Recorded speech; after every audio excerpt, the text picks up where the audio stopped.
They were the first faces to meet the horizon. Some were gods, some were lovers, some were warnings. For thousands of years, sailors believed a ship was more than just planks of wood and canvas. They believed she had a soul. And at the very front of the vessel, leaning out over the crashing waves, was the physical embodiment of that spirit: the figurehead. Across cultures and millennia, seafarers gave their ships eyes. The Egyptians placed holy birds on their prows for protection, while Phoenicians carved horses to symbolize speed. But it was the Vikings who used them as weapons of fear. Their drakkar longships featured menacing dragon heads to terrify enemies and ward off evil sea spirits.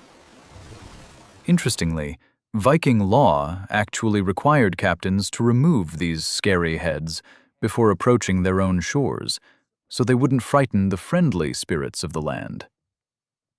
By the 17th and 19th centuries, the golden age of sail, figurehead carving became a prestigious trade. These weren't just decorations. They were massive sculptures carved from solid oak or pine, sometimes weighing several tons. Sailors were a famously superstitious bunch. They believed a figurehead acted as a talisman that gave the vessel eyes to find its way. Merchant ships often chose female figures, believing a woman's presence could shame a stormy sea into calmness. A damaged or missing figurehead wasn't just bad luck. It was an omen of doom. Every figurehead has a story. Consider the mighty Vasa from 1628. Her elaborate lion figurehead, over 10 feet long, was a masterpiece of royal power. But perhaps the most famous is on the Cutty Sark. Her figurehead is a witch named Nanny. Based on a Robert Burns poem, Nanny is carved reaching forward with an angry expression, clutching a horse's tail in her hand.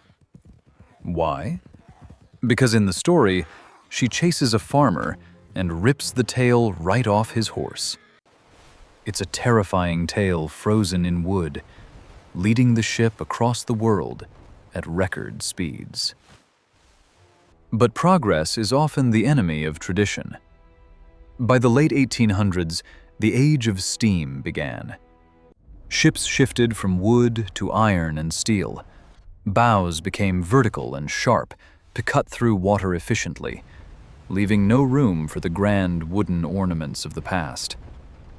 By 1894, the British Navy abolished figureheads on new heavy warships. The art form wasn't dead. It was made obsolete by engineering. Today, these wooden giants rest in maritime museums, from Greenwich to Stockholm. They no longer taste the salt spray, but they still stare forward, remembering a time when every ship had a face and a soul. They are the silent witnesses to the age of sail. If you commanded a ship today, what figurehead would you carve on the bow? A dragon? A lion? Or something entirely unique? Let us know in the comments below.